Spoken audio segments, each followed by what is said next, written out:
क्या आपको पता है कि भारत का वो ऐसा कौन सा राज्य है जिसको भाषा को आधार करके बनाया गया था? क्या आपको पता है कि दुनिया की सबसे बड़ी किचन भारत में है, लेकिन क्या आप जानते हैं कि जगह कहां पर है? क्या आपको पता है कि सिमलपाल नेशनल पार्क में ऐसी कौन सी चीज है जो पूरे दुनिया भर में कहीं पर भी देखने को नहीं मिलता है?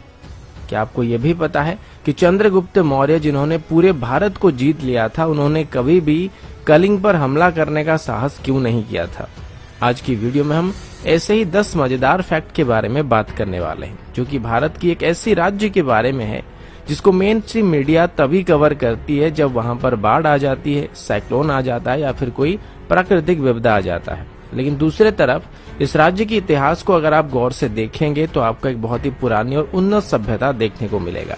साथ ही इसकी प्राकृतिक सौंदर्य आपको यहाँ पर बार बार आने के लिए मजबूर भी कर सकता है। जी हाँ, मैं उड़ीसा की बात कर रहा हूँ और आज मैं अपने राज्य से जुड़े हुए 10 मजेदार और जानकारी से भरे हुए फैक्ट आप सभी को बताने जा रहा हूँ।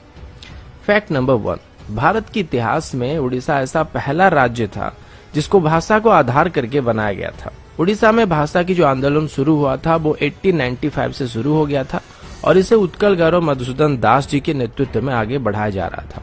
और फाइनली भारत को आजादी मिलने से पहले ही यानी कि 1936 में ही उड़ीसा को भारत का पहला राज्य बना दिया गया जिसको भाषा को आधार करके बनाया गया था।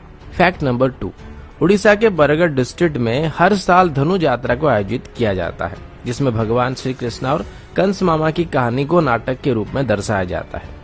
इस यात्रा को करीब 8 किलोमीटर की रेडियस में आयोजित किया जाता है और इसे दुनिया का सबसे बड़ा ओपन एयर थिएटर कहा जाता है और इस वजह से इसको Guinness book of world record में भी मान्यता दिया गया है।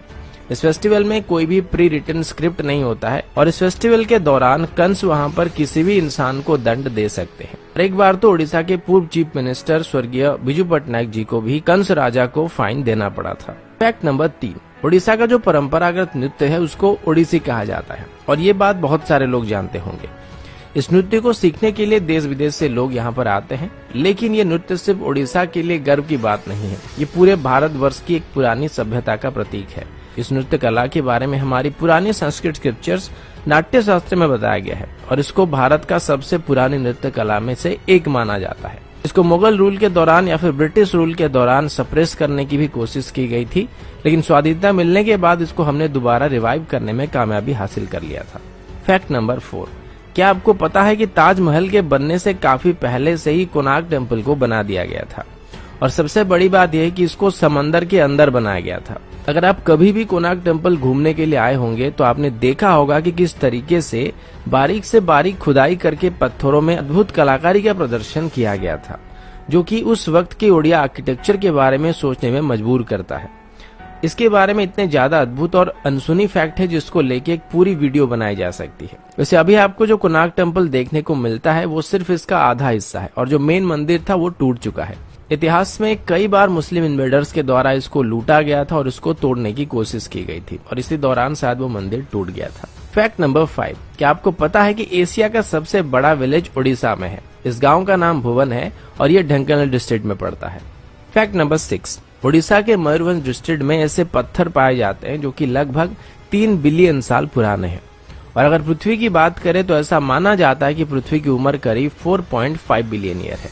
फैक्ट नंबर 7, चंद्रगुप्त मौर्य जिन्होंने पूरे इंडियन सब कॉन्टिनेंट के ऊपर जीत हासिल कर लिया था, उन्होंने 60 सालों तक कलिंग पर हमला करने की हिम्मत नहीं की थी, जबकि कलिंग यानी कि एंसेंट उड़ीसा मगध की राजधानी से ज्यादा दूर नहीं था। फिर चंद्रगुप्त मौर्य की पोते राजा अशोक ने कलिंग पर हमला किया था। इसमें मगध के पास लगभग 4 से 6 लाख सैनिक थे, जबकि कलिंग के पास 60,000 सैनिक थे। जाहिर सी बात थी कि कलिंग की हार निश्चित थी, पर फिर भी मगध के 1 लाख के आसपास सैनिक मारे गए थे। कलिंग के सैनिकों के अलावा बच्चे, बूढ़े और औरतें भी उस जंग में शामिल हुए थे और ये इतनी भयंकर लड़ाई थी जिसने क्रूर राजा अशोक के मन को बदलने के लिए मजबूर कर दिया था और उसके बाद उन्होंने बौद्ध धर्म अपनाकर उसके प्रचार और प्रसार करने का काम किया था। अगर आप कभी भी उड़ीसा आते हैं तो आपको धौलीगिरी देखने को मिलेगा। ठीक इसी के किनारे एक नदी है जिसका नाम दया नदी है और इसी नदी के किनारे वो जंग लड़ी गई थी और ऐसा बताया जाता है कि उस वक्त उस नदी का पानी खून की वजह से लाल रंग का हो गया था। फैक्ट नंबर 8, उड़ीसा में अभी 62 अलग अलग ट्राइबल ग्रुप्स हैं और उनमें से हर एक की कल्चरल ट्रेडिशन एक दूसरे से अलग होती है। फैक्ट नंबर 9, आप सब सिमलपाल नेशनल पार्क के बारे में जानते होंगे, जो कि रॉयल बंगाल टाइगर्स के लिए फेमस है। लेकिन क्या आप जानते हैं कि यहाँ पर दुनिया की सभी प्रकार की ऑर्चिड पाए जाते हैं और पूरे दुनिया भर में कहीं पर भी ऐसी जगह नहीं है जहाँ पर ऑर्चिड की सभी वैरायटी पाई जाती हो। Fact number 10। अब उड़ीसा की फैक्ट के बारे में बात चल रही है तो जगन्नाथ धाम पुरी के बिना ये वीडियो पूरा नहीं हो सकता है। इसको 4 धामों में से एक कहा जाता है और हर एक हिंदू अपने जीवन काल के दौरान यहाँ पर एक बार जरूर आना चाहता है। यहाँ पर हर रोज हजारों लाखों लोग आते हैं और जगन्नाथ टेम्पल का जो किचन है उसको दुनिया का सबसे बड़ा किचन कहा जाता है।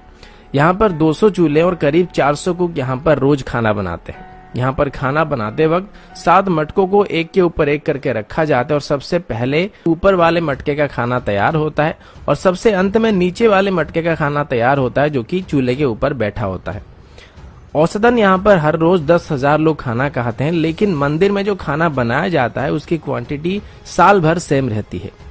लेकिन मजे की बात तो ये है कि यहाँ पर खाना कभी भी वेस्ट नहीं होता है और उसी खाने को कुछ हजार लोगों को परसा जा सकता है और 20 लाख लोगों को भी परसा जा सकता है। दोस्तों, ये थी उड़ीसा के बारे में कुछ मजेदार फैक्ट को लेके एक छोटी सी वीडियो।